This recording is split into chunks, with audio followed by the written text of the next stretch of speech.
welcome back to This Week in Video Games episode 78. My name's Tom Kershaw, and this is a podcast all about the world of video games. Well, this week we're right in the middle of E3 2021, and today I'm going to round up all the major announcements so far, including Elden Ring, Battlefield 2042, plus a recap of the Summer Games Fest, Ubisoft Forward, Devolver Digital Direct. I've also been playing a fantastic new game called Overboard from Inkle Studios, and I'll get into that one later on, so it's a really busy show, so let's get to it.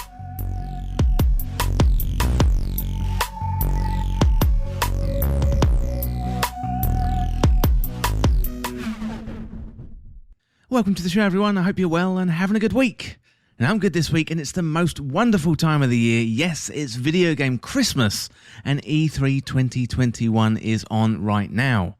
So this year is the first year back for E3 since its cancellation in 2020 due to the pandemic, and the ESA are doing their best to put on a digital event with all the big players in the same place at the same time, announcing their games and their hardware. So we started off on Tuesday with the Playdate announcements. Wednesday was Battlefield 2042, and then Thursday kicked off the E3 season proper with Jeff Keighley's Summer Games Fest. Well, today I'm going to wrap up as much as I can from what we've seen so far, so bear in mind we do have the Xbox and Bethesda showcase today. We've got the Future Game Show and also the PC Game Show on Sunday, the 13th of June 2021, and that is the day that I'm recording this podcast. And then we've got the big one on Tuesday with Nintendo at 5 PM BST. I'm going to be back later on in the week, most likely on Wednesday, to round up everything after those shows.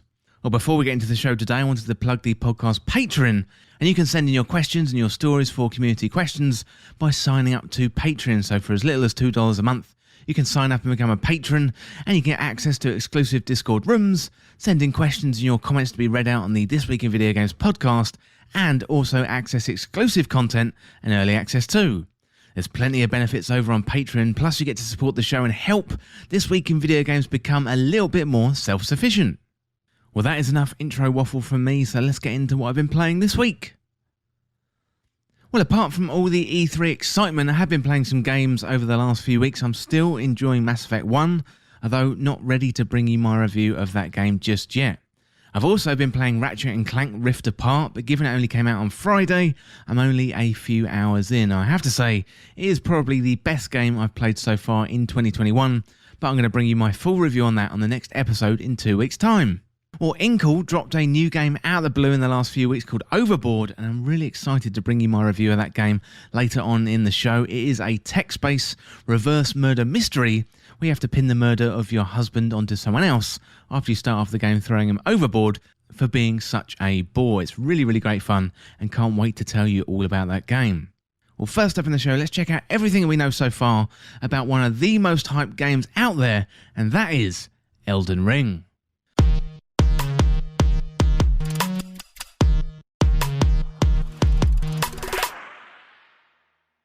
Well, Elden Ring was originally revealed at E3 2019, but since then, From Software has been very tight-lipped about the whole project. You know, we knew it was going to be a collaboration between Hidetaka Miyazaki and George R.R. Martin, and it was going to be the largest game from Software they had tackled to date, but we knew little else, leading to a drought of information with some wondering if the game even existed at all. Well, that doubt has been removed, because Elden Ring now has a trailer and a release date, and it's not too far away at all. Well, the long-awaited trailer for Elden Ring was shown off at the Summer Games Fest 2021, with Jeff Keighley almost welling up when introducing it, and it's great to see because he's really passionate about what he does. And also, this is likely to be one of the biggest trailers of the season, so he was visibly chuffed at getting to announce it. So Bandai Namco is publishing the game, and they do have a presentation of their own during E3 2021, so we could see even more details, so watch this space about that one. And I will let you know if we hear anything else, but Bandai Namco did release some more details post-trailer, and here are a few things that we learned about Elden Ring. Well, this is apparently From Software's biggest game to date, perhaps highlighted with the horses, which is something new to From Software games. In other games we've always walked around on foot, however this time we've got a horse, and it looks like we can fight on horseback as well as jump super far in the sky. That was one of the most memorable moments for me in the trailer, seeing that horse leap vertically at speed on a jumping pad, and given we have got horses, feels like the land we traverse could be really big indeed, something on the scale of The Witcher 3 or the Ghost of Tsushima. So From Software games tend to feel like open world games, but this is a little bit of game dev trickery with smaller zones connected via loading areas, or in the case of Demon's Souls, they've got a hub world. So Elden Ring promises much more of an open world feel to things, so it's going to be really exciting to understand how this is going to play out. Now, open worlds have been done really well, and also badly too, over the last few years, so I'm really interested to see how From Software tackles this. And we're going to be able to explore and fight during the day and the night, plus we've got a dynamic weather system too on offer, making it for a very realistic environment to explore. The day and night cycles have appeared in From Software games before, however they have been linked to specific encounters. So all of the NPCs in the game have deep lore, and this time we've got the benefit of collaboration between Miyazaki and also George R.R. Martin. And we don't know the extent yet of George R.R. Martin and how he's involved, but it's definitely likely to attract a new audience. According to the press release, the characters are going to have unique motivations in helping or hindering your progress, and they all have profound backgrounds.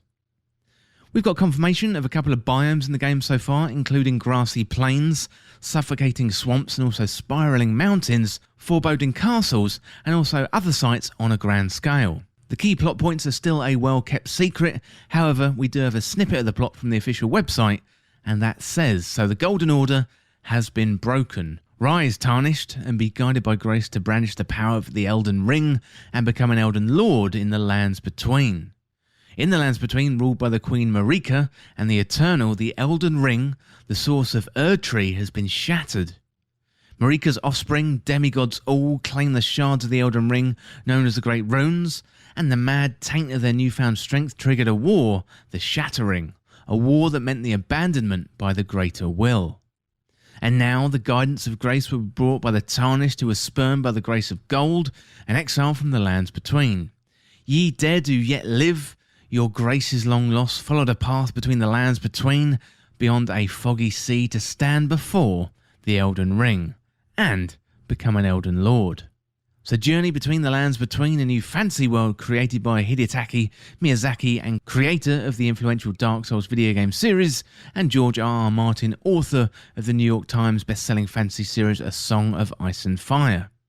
Unravel the mysteries of the Elden Ring's power, encounter adversaries with profound backgrounds, characters with their own unique motivations for helping or hindering your progress, and also fearsome creatures too. Elden Ring features a vast fantastical landscapes with shadowy, complex dungeons that are connected seamlessly. And you traverse the breathtaking world on foot or on horseback, alone or online with other players, and fully immerse yourself in the grassy plains, suffocating swamps, spiralling mountains, foreboding castles, and other sites of grandeur on a scale never seen before in a From Software title. Well, really interesting stuff there from the snippet on the website. And you're also going to be able to upgrade Elden Ring from PS4 or Xbox One to the newer PS5 or Xbox Series X version nice and easily. So Xbox players are going to benefit from smart delivery, as with other titles on the Xbox Series X, and PlayStation owners are likely going to have to download a patch. Elden Ring is going to feature multiplayer for up to 4 players, and according to that press release, it says players will be able to traverse on foot, on horseback, alone, or with friends. And on that collaboration with George R.R. Martin, Miyazaki has said, the actual collaboration itself began with Mr. Martin ever so politely confirming what sorts of themes, ideas, and as well as many game-related aspects I've envisioned for the game, Miyazaki said. Even I myself find it hard to contain my excitement from time to time, and we hope that everyone else is looking forward to the world that we have created. Well, you can bet your bottom dollar that we are looking forward to that world you've created, Mr. Miyazaki, and really looking forward to it. And there's plenty to look forward to when it comes to Elden Ring Plus. Now we know it's real, and it has a release date of the 21st of January 2021, so it's really not far away at all, and I'm sure it's going to come around very fast. Well, that is it for my look at Elden Ring, but next up, let's check out the rest of the Summer Games Fest. I'm going to go over to Games Radar as they rounded up everything announced during the E3 2021 show.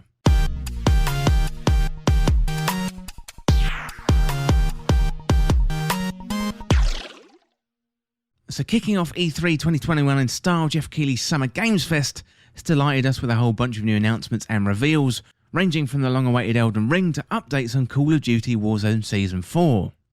Well, let's get into all of the announcements, and first up we've got Tiny Tina's Wonderlands. So Borderlands is going high fantasy with a standalone spin-off called Tiny Tina's Wonderlands. Cue magic, dragons, and a whole load of Tiny Tina sass. You're actually on a journey to defeat a dragon lord with all your companions, and you might be able to play the game. And you're going to be able to play the game in early 2022. Well, next up we had Metal Slug Tactics. So Metal Slug Tactics is the second game to take the spotlight, and you're going to see Marco, Eri, Theo and Tama reunited as they lead the Peregrine Falcon squad. And this is an isometric turn-based title with a seriously retro feel, taking inspiration from the original Metal Slug title. And the game seems to mix animated narrative sections with pixel art gameplay, and no word on a release date yet for this one. Well, next up we had the Death Stranding Director's Cut. Although the actual trailer for the game felt like it was teasing a Metal Gear Solid DLC with all the box banter, the real reveal for Death Stranding Director's Cut was it was coming to PS5 at some point in the future. And all we have so far in terms of a date is simple, but it was definitely a never-before-seen area of the game, so perhaps expect deleted scenes and additional content for the PS5 release.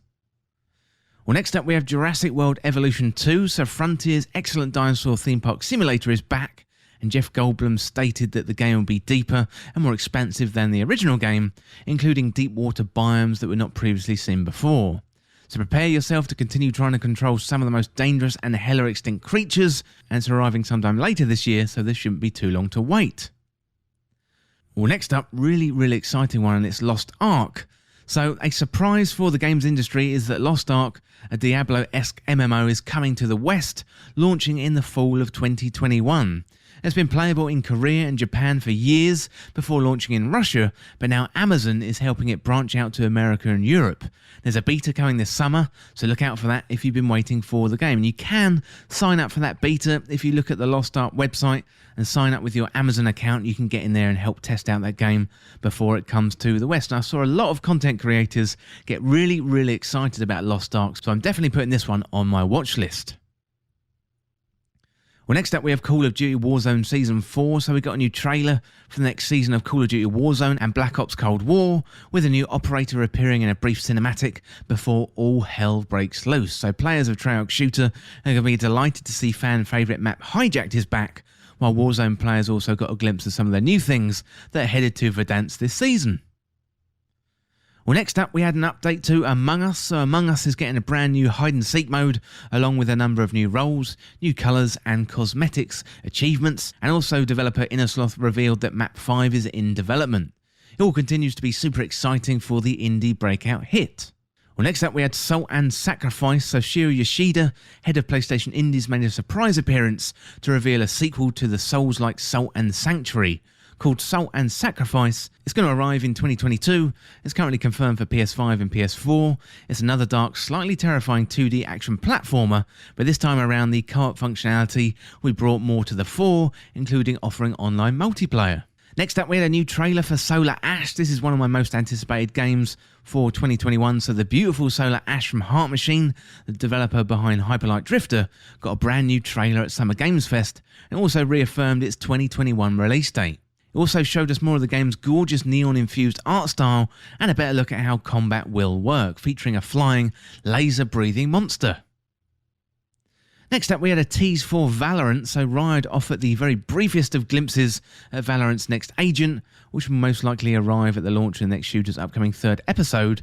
There's almost nothing to glean from the reveal at this point. It's a cybernetic-looking helmet and some armour. It's going to be interesting to see how the new arrival fits into the game's pre-existing roster.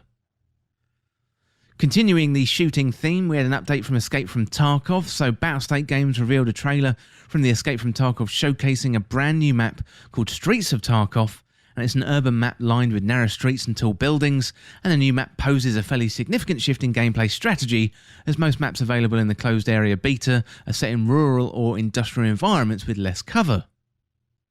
Well, next up we have 2 Point Campus. So from the makers of 2 Point Hospital comes a brand new game in the same world, 2 Point Campus.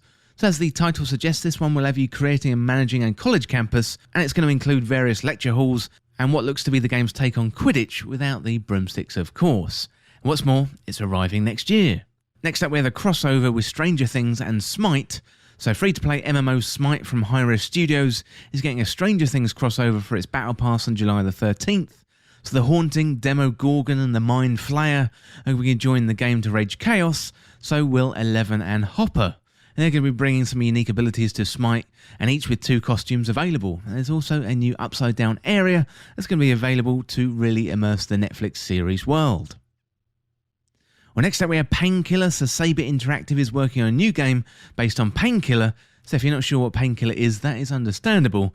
The original release was by People Can Fly in 2004, but despite a cult following, it's been long left to time. The original is a first-person shooter meets horror game, and it's known for dealing with a lot of monsters at once, so a good project for the team who dealt with hordes of zombies in 2090's World War Z.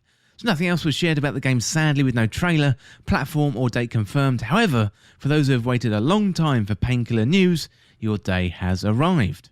Well, next up we had the Anacrusis. So the Anacrusis is a brand new first-person shooter from the former Valve and Riot developers. So offering a 4-player co-op, it's set on a spaceship overrun with aliens. Like Left 4 Dead, the game will use AI to remix and reshape every playthrough to keep it feeling fresh.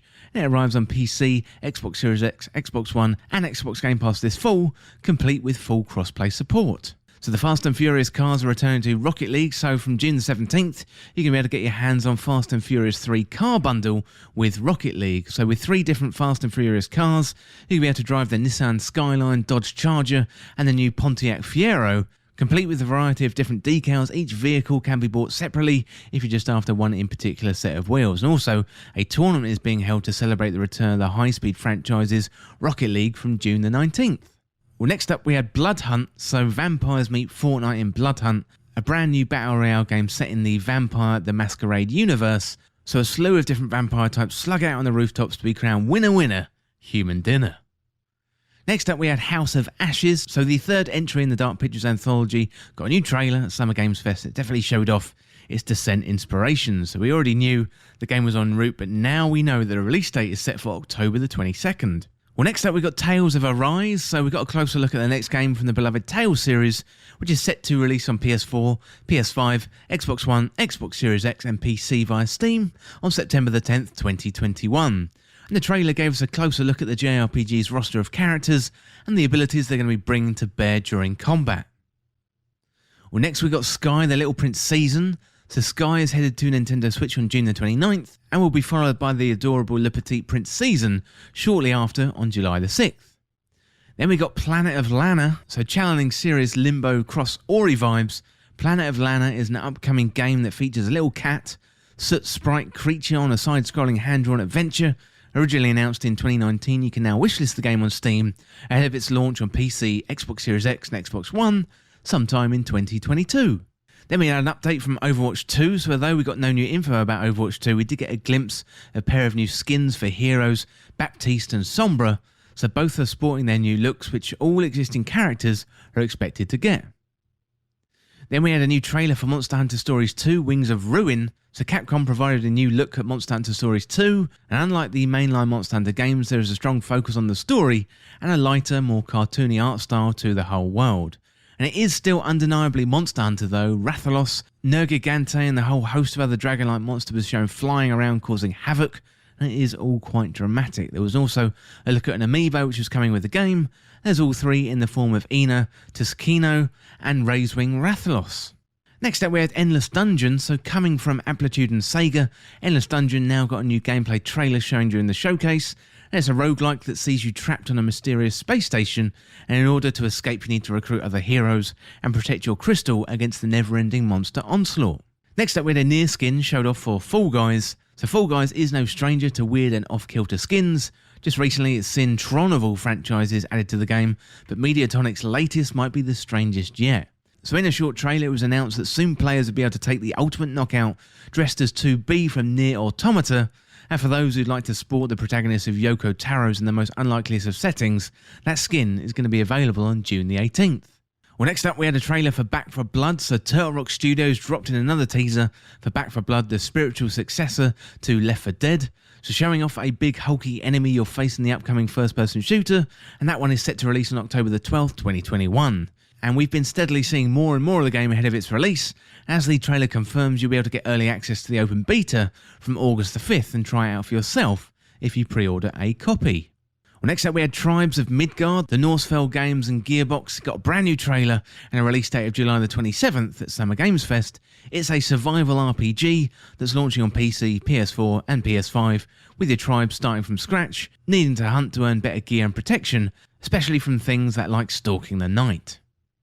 Well, next up we had The Evil Dead, so arriving from Saber Interactive, The Evil Dead the game. It's another 4-player co-op game that was originally announced at the end of last year and is now set to launch in 2021. So it's 4 survivors against otherworldly horrors and deadites with various melee weapons and guns at your disposal, alongside vehicles to get around the maps, which features iconic locations from the movies.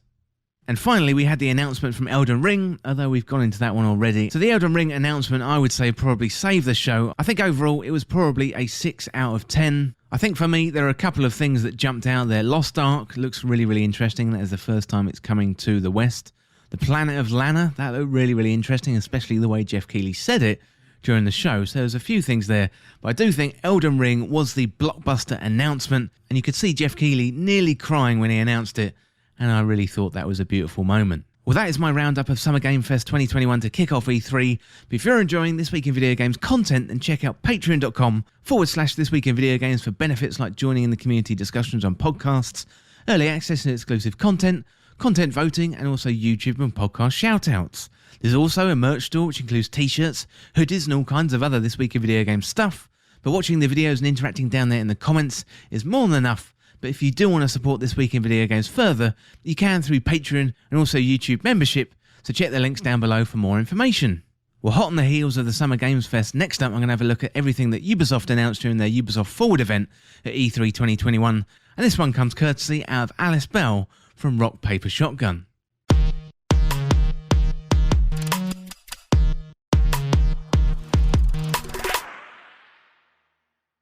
So E3 2021 continues apace, and yesterday we saw the Ubisoft home stream, Ubisoft Forward, featuring the new Rainbow Six game, a deeper look at Far Cry 6, and a peek at Ubisoft's Avatar game, a thing that exists now. So first of all, we had Watch Dogs Legion, a new Bloodlines DLC, so return to London as the original hacker protagonist Aiden Pierce in order to steal some kind of robot MacGuffin, but uh-oh, my personal favourite catface emoji boy Wrench has it. Now Aiden's nephew is being tortured and held hostage. What to do? Well, if you're into Watch Dogs Legion, there is a new DLC coming, so be excited for that. Well, next up we had Rainbow Six Extraction, so a new trailer and a release date. I felt like at some point I stopped looking at Rainbow Six and now suddenly it's all about aliens. So Extraction is a standalone 1 to 3 player co-op jaunt featuring some classic Siege operatives, but the twist is this time they're all working together against some gooey black alien mutant thing. And as well as the gameplay trailer, there was also a fun little cinematic trailer with some authentic squad banter. So rather than PvP as in Rainbow Six Siege, Rainbow Six Extraction is all about PvE, so this one looks really, really exciting. Well, next up with the announcement of Rocksmith Plus, a new subscription service. So Rocksmith is Ubisoft's interactive music learn 'em up, where you can practice guitar by plugging it in and using it as a controller. And now it's getting a subscription service that lets you use your phone as a microphone, allowing acoustic and electric guitar players alike to get involved. And it's going to have a bunch of licensed songs ready to go across a load of genres, and they were careful to note all sorts of metal subgenres, plus other improved features too. Well, next up we had Riders Republic, so a new trailer, release date and gameplay. So Riders Republic is a game for all sports in which you may be described to ride. So biking, snowboarding, skiing and windsuits and paragliding. So let me reassess. If it's a sport that you think there's a guys into NFTs and crypto would do a weekend in Nevada, then it's probably something here, and it's got a fun hat on. So in this extended vid, we do see a big chunk of the game in action, and perhaps most importantly, and we got a release date of September the 2nd, which is surprisingly close. Next up, we had an update to Rainbow Six Siege, so we got a new operative animated trailer. So we got a new trailer for Thunderbird, and Thunderbird is a Defender operator and debuting in the North Star expansion next week. We also learned that the game is getting crossplay for PC, Amazon Luna and Stadia, though not consoles, which does seem a little bit strange. Well, next up we had Assassin's Creed Valhalla, so Siege of Paris, Discovery Tour First Look plus Future Year 2 DLC tease. So Valhalla's Discovery Tour mode is going to be a bit different, allowing you to perform chores of an ordinary sad peasant's life rather than a mighty Viking raider. Can't wait to hammer a few logs. So there was also a wee sneak peek of the upcoming Siege of Paris DLC and a tease for a whole second year of updates and a yet unannounced expansion. We also had Far Cry 6, so a new cinematic and season pass trailer, and we got to see what looks like a full cinematic trailer from the game, where Giancarlo Esposito's dictator Anton Castillo has an entire boat full of people murdered for the crime of hanging out with his teenage son Diego. Listen, he is firm but fair. There was also a tease for the Season Pass for Far Cry 6, which includes at least 3 bits of DLC, and you get to play as Far Cry's Ghosts of Dickhead's Past, previous baddies from Vas Montenegro, Pagan Min and Joseph Seed, running around in their own minds, so welcome to my dark twisted nightmare. And you also get the Blood Dragon spin-off free as well. And finally we had the big one, so Avatar Frontiers of Pandora. This was a new game reveal. So we knew that they were working on an Avatar game, but now it's been revealed, named and given an actual release window of 2022. I suppose I'm going to have to believe my own eyes. So it's a first-person action adventure we get to play as the Na'vi. Well, that is it for a roundup for the Ubisoft Forward event, and nothing really jumped out at me there. I'm not really sure that people want an Avatar game, given it is 12 years since that first movie came out. I know we're expecting a new Avatar movie sometime soon, but I do think we've been expecting that since about 2015. So James Cameron, come on, get your boots on and get moving. I think probably the thing that excited me the most was the Rainbow Six Extraction, formerly named Rainbow Six Quarantine, although for obvious reasons we can't name a game that now. But yeah, Rainbow Six Extraction looked really, really good. I really like the idea of a PvE game where you team up with your mates. Looks really, really fun. Otherwise, I would say a pretty tepid showing from Ubisoft this year. It will be interesting to see what happens with Far Cry 6.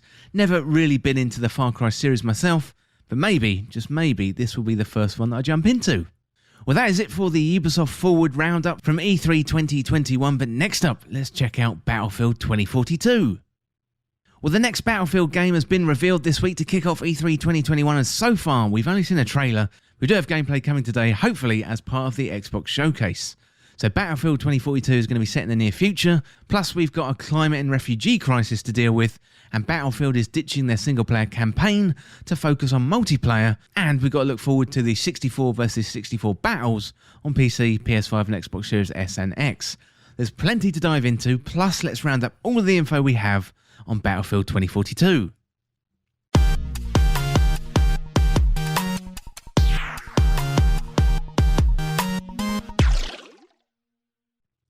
So Battlefield 2042 may be ditching the single-player campaign, but it looks like they're going to be weaving story elements into each of the character classes. We take on the role of non-patriots, so these aren't the regular soldiers that you've been used to in previous Battlefield games. These are blue and white-collar workers from many different fields. You know, these soldiers don't fight for a specific country, they're fighting for our future. So first up, we've got specialists. So a major change in this iteration of the franchise is specialists. So previously we've had classes in Battlefield like Assault, Medic, Support and Recon. So we're going to get named characters who are going to be fleshed out with full backstories. So previously players have been limited by loadouts related to selected class, but here in 2042 those limits are being removed.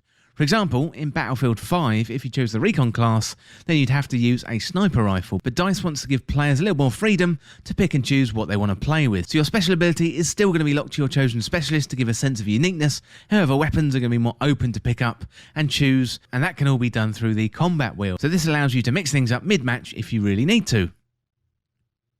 Well, next up we got the multiplayer. So the player count is being increased to 128 players on PC and also current gen consoles, so PS5 and Xbox Series S and X. But Xbox One and PS4, they're going to be catering to 64 players in total, so 32 on each side due to the technical limitations. DICE has stated though that 64 player maps, they're going to be smaller so as not to feel empty, which is a nice touch. And there are going to be 3 core multiplayer experiences: All-Out Warfare, Hazard Zone, and the final mode is being kept secret at the moment. So All-Out Warfare is an iteration on Conquest and Breakthrough, so maps are going to be huge, and they're going to need to be to cater for 128 player action. All-Out Warfare is going to be busy, intense and chaotic, plus we've got the dynamic weather changes to contend with, and the rapidly ever-evolving world event. So in the trailer shown off, we see a devastating tornado ripping up the ground, and also a few soldiers too. Tornadoes aren't the only thing we're going to have to contend with though. There's also dust storms on the desert-style maps, and DICE said you can either get out of the way of these events or use them to your advantage. So not really sure how we're going to be able to do that, but it sounds awesome. I look forward to all those gameplay clips. So Hazard Zone is up next, and this one is all about tight comms with your squad. So DICE says this is a modern take on the traditional Battlefield experience and very different to All-Out Warfare, and I'm sure we're going to get more information during the gameplay reveal coming soon, but this sounds like much more of a tactical version of team versus team play. And the final mode is being kept under wraps at the moment, and it sounds like DICE, they're going to be leaving this big reveal for the EA showcase in July 2021. Well, next up, we've got some info on the Battle Pass. So much like other similar games, there's going to be a couple of options for the Battle Pass. So there's going to be a free track and a paid track. So no content is going to be locked on the Battle Pass, which is good news. So all players are going to get the same maps, specialists, and weapons. So the Premium Battle Pass is going to have cosmetic options for players to unlock as they progress up the ranks of the Season Pass. And currently, we've got 4 seasons mapped out on the roadmap. So it is a good thing that content isn't locked on the pass, because it is a full price game, so cosmetics do make a lot of sense. In the freemium games like Apex Legends, so it does make sense for content to be locked behind the season pass, and that does offer an incentive to buy the premium content. So if you're really into the cosmetics, then you're likely going to be incentivized to pay for the premium pass. Personally, I'll probably give that one a miss, given all the content is accessible without having to pay extra. If Battlefield comes to be my main game to play, then I would consider it, but at the moment I'm definitely in a wait and see kind of mode. So I don't really invest in skins for characters or weapons in game, especially when the game is going to cost around £70. However, it's there for you if you really want it, and no doubt DICE is going to create some really good looking skins that are going to grab your attention. Well, next up we got the open beta. So there's going to be an open beta. It's planned for the months leading up to the launch of Battlefield 2042, and there are no specific release dates yet, but the beta is going to be available on all the platforms the game releases on, including PC, Xbox Series S and X, PlayStation 5, Xbox One and PS4. And there's also going to be a separate tech test, which is separate from the open beta. So hopefully this is going to ensure a smooth launch. But with all games like this, I imagine day one is going to be a little bit rocky. So be prepared to temper your expectations. Well, I wanted to finish off with some first impressions. So we've only seen a cinematic trailer at the moment, but I do think there's a lot to get excited about here. 128 players is going to be crazy, and I'm fairly new to the Battlefield franchise, and I have been impressed by the frantic action, the brutal time to kill, and the variety of gameplay styles. I really like the fact this is near future and not too far in the distant future. So the focus on different specialisations looks really cool, and I really like the fact they aren't doing away with the story elements entirely. And I think the specialisations actually is a really, really smart move. They could start out in the game with a handful and then over time introduce new characters with different backstories, so character-based games like Apex, Genshin Impact clearly make a bucket load of money for the developers and the publishers, and I'm sure EA has one eye on this significant prize. So if they can pull this off, EA could be onto another winner, much like they've got with Apex Legends. Well, that is it for my roundup of everything we know about Battlefield 2042, but next up, let's have a look at the all-platform charts.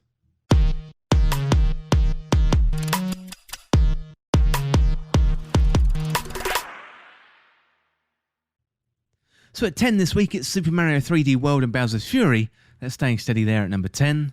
At number 9 this week, it's Miitopia, staying steady at number 9. At number 8 this week, it's The Last of Us Part 2, down 6 places from last week's number 3. And number 7 this week, up 4 places from last week's number 11, it's Minecraft. And number 6 this week, down 1 place from last week's number 5, it's Assassin's Creed Valhalla. And at 5 this week, down 1 place from last week's number 4, it's Resident Evil Village. At 4 this week, down 3 places from last week's number 1, it's Marvel Spider-Man Miles Morales. And number 3 this week, it's Mario Kart 8 Deluxe, up 4 places from last week's number 7. And number 2 this week, up 4 places from last week's number 6, is Animal Crossing New Horizons. And number 1 this week, and going back to the number 1 spot this week, it's FIFA 21, up 7 places from last week's number 8. Well, that is it for the charts this week, but next up, let's have a look at everything shown in the Devolver Digital's E3 show that was last night. This one comes courtesy of Wesley Ian Paul out of Eurogamer.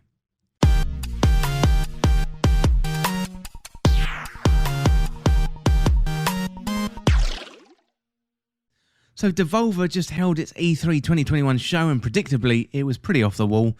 There was some eye-catching stuff shown though during the show, which was one big piss take of subscriptions, games as a service and video game monetization. The video of the entire Devolver Max Pass Plus showcase monetization as a service, you can check that one on YouTube, and if you haven't watched a Devolver show before, it is really, really good. It's really wacky, it's really, really funny, and yeah, if you haven't seen it before, I definitely recommend checking it out. Well, let's start with Trek to Yomi, a cinematic tour de force inspired by classic samurai films from director Leonard Mentieri and Flying Wild Hog, the Polish studio behind the 2013 reboot of Shadow Warrior and its 2016 sequel Shadow Warrior 2. So here is the official blurb. So as a vow to his dying master, a young swordsman is sworn to protect his town and the people he loves against all threats. Faced with tragedy and bound to duty, the lone samurai must voyage beyond life and death and decide his path forward. So Trek to Yomi is due out in 2022 for PC, PlayStation 5, PlayStation 4, Xbox Series S and X, and Xbox One. So moving on, Wizard with a Gun is an online cooperative sandbox survival game set in a magical wilderness. So embark on a journey alone with friends to collect, craft and outfit your wizard however you see fit and explore the unknown. Carefully design weapons, bullets and furnishings for your tower home, but try not to burn it all down as the magic you wield escalates beyond your control. You can expect a launch on PC and consoles in 2022. Inscription, from the creator of Pony Island and the Hex, is an inky black card based odyssey that blends the deck building roguelike, escape room style puzzles and psychological horror into a blood-laced smoothie. And that one is due out on PC later this year. Devolver's Tumble Time is a piss-take mobile game Devolver calls the future of physics-based puzzle gameplay, elegant monetization and a strategic brand of integration launching for mobile devices in 2021. And it's due out later this year on iOS and Android. So choose characters from a packed roster of your favourite Devolver Digital games and rack up big points matching and clearing their impossibly adorable heads from the tumbler. Get hyped enough and unleash each character's special ability to clear huge chunks and earn power-ups to create chaotic chain reactions. And then maybe watch some entertaining ads because nothing is ever really free. Oh dear. So Demon Throttle is an interesting one. So it's due out in 2022 on Nintendo Switch as a physical box set only. So there's no digital release on the eShop, so here's what Devolver had to say. Introducing Demon Throttle by developer Doinksoft, the creators of Gato Roboto. So coming to Nintendo Switch as a physical box set, and only physical box set through our friends at Special Reserve Games, Demon Throttle tells the story of a beautiful vampiress and a dusty gunslinger on a quest for vengeance against a demon that stole her mystical chalices and slept with his estranged wife. Now the two unlikely companions must blast their way through 4 monstrous generals and their wicked domains in order to lift the demon's curse and exact their revenge. Well, Death's Door is due out on the 20th of July on PC and Xbox. So Death's Door thrusts players into a quirky and curious world where crows are in charge of collecting the souls of the dead. Reaping souls and punching a clock might get monotonous, but it's honest work for a crow. The job gets lively when your assigned soul is stolen. You must track down a desperate thief into a realm untouched by death, where creatures grow far past their expiry and overflow with greed and power. Next up we had Phantom Abyss, out on PC as a Steam Early Access title, and it's a massive asynchronous multiplayer game that casts players into procedurally generated temples and tasks them with retrieving relics. So intrepid adventurers will dodge scores of hidden traps, leap treacherous chasms, and flee relentless guardians through branching paths until one of the relics are claimed or the devices of death overwhelm them. So be warned, you only get one attempt at each temple, and failure or setting for a lesser relic means you'll never see that temple again. And finally, Devolver showed off a new trailer for Shadow Warrior 3, due out on PC, PlayStation 4 and Xbox later this year. So it was a typical wacky and wonderful showcase from Devolver Digital, and I definitely recommend going over to YouTube and checking out the whole thing. Well, that is it for my roundup of Devolver Digital at E3 2021, but next up we got a new game, and this one is from Inkle Studios, and it is Overboard.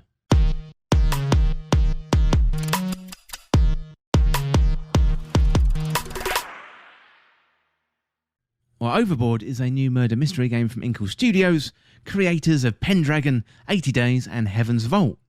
Well, I say murder mystery, but the objective of the game is not to get arrested for your husband's murder.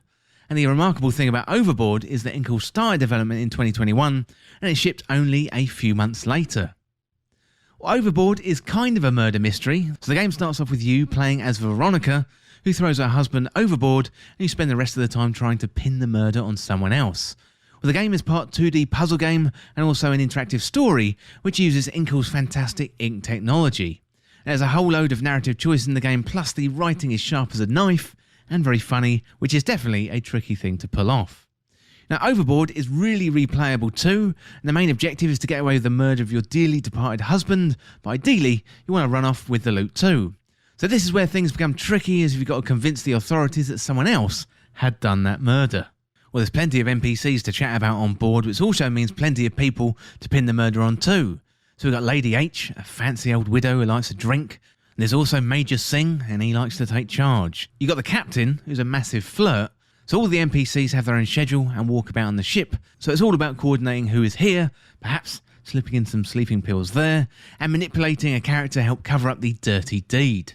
Well, there's also clues Veronica has to cover up, given she's lost an earring during the murder, and some of the NPCs even saw and heard her on the night of the incident, so Veronica has plenty of work on her hands to get away with it. Overboard is meant to be played over and over again, so a single loop can take a few hours, but as you play, you gather the knowledge to be more successful in the next iteration. It's all about understanding how and where the players move about the ship, dropping in some misdirection here and there, and finding a key to a cabin so you can successfully frame them. So a great little feature from Inkle is the fast forward button, so if you want to skip the dialogue you've seen before, it allows you to focus on the new dialogue that you haven't seen yet. And that brings us really nicely to the writing, which is absolutely top-notch. The writing is witty, it's sharp, it's funny, and everything you'd expect from an Inkle game. The whole tone of the game is hilarious. So even though the subject matter is a wife murdering her husband, it's a really tricky balance to pull off. But Overboard managed to pull off a really entertaining experience, so it's all really witty and tongue-in-cheek. So it's one of those games you could give a family member who's not too familiar with video games, and they'd be bound to have a really great time with it. The narrative puzzle is really good fun, so it is mostly reading and interacting with other characters and trying to persuade them to get the result that you want. So for example, if someone was a witness, you'd be trying to persuade them that it wasn't you, or perhaps you want to sweet talk another character to get them on your side. If you are persuasive, then maybe a key witness might agree and say it wasn't you, or you can convince them otherwise. Hopefully, you get the outcome that you want, or you can always choose to continue your murder spree. It is entirely up to you. Well, Jason Schreier recently featured Overboard on their Triple Click podcast and compared it to Hitman, but with a narrative twist. We'll definitely check out the latest episode of the Triple Click podcast, and also Jason's Bloomberg write-up for Overboard is really, really good. It is a game that has captured the imagination of the players. So one of the reasons why it's captured the imagination, and Jason mentions it in his article, is that development started at the beginning of 2021 and it launched within 6 months. It's an impressive thing to pull off together.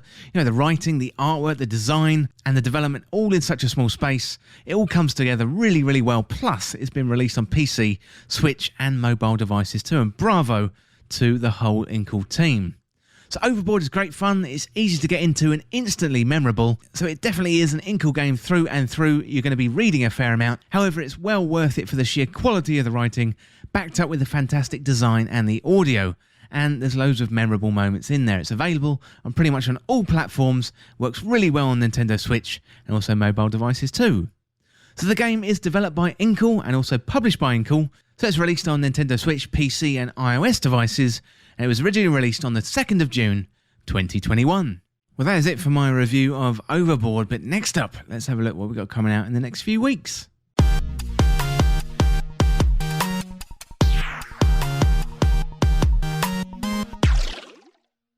So on June the 22nd, we've got a few games. We've got Dark Alliance, that's coming out on the PS5, Xbox Series S and X, PS4, Xbox One and PC. And then we've got Ender Lilies, Quietus of the Nights, that's coming out on Switch and PC. Also on the 22nd, we've got Lego Builder's Journey. That's coming out on Switch and PC. And we've got Olympic Games Tokyo 2020, the official video game, coming to PS4, Xbox One, Switch, Stadia and PC. Then on the 24th, we've got another couple of games. So Alex Kidd in Miracle World DX. That is definitely a nostalgic one. That one's coming on PS5, PlayStation 4, Xbox One, Switch and PC. We've got Legend of Mana coming on PS4, Switch and PC. We've also got Roguebook coming out on PC. We've got the Eternal Castle Remastered coming to PS5, PlayStation 4, and those are all on June the 24th. Then on the 25th of June, we've got Mario Golf Super Rush, that's coming out on Nintendo Switch. We've got Scarlet Nexus coming out on PS5, Xbox Series S and X, PS4, Xbox One and PC. And finally, Tony Hawk's Pro Skater 1 and 2, that is coming to Nintendo Switch. Quite a few interesting ones in there. Scarlet Nexus looks really good. Mario Golf definitely looks really good too, so I will be looking forward to those. And also, a bit of nostalgia with Alex Kidd in Miracle World, and also Tony Hawk's Pro Skater 1 and 2. Well, that's going to be really good on Nintendo Switch. Well, that is it for this week's episode, and I hope you're enjoying E3.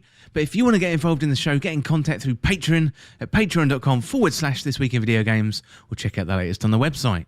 Send in your questions, your comments, your video game stories, and I'm always interested in hearing from you. Well, as always, thank you so much for watching or listening. And for more This Week in Video Games content like this, like, subscribe and share with a friend. To join our community, check out the Discord link in the description. And you can follow me on Twitter at TWIVG Podcast. If you enjoyed this video and found it useful, liking and sharing the video would really help me out. Otherwise, check out the other podcasts in the feed. Well, thanks again. I'll see you soon.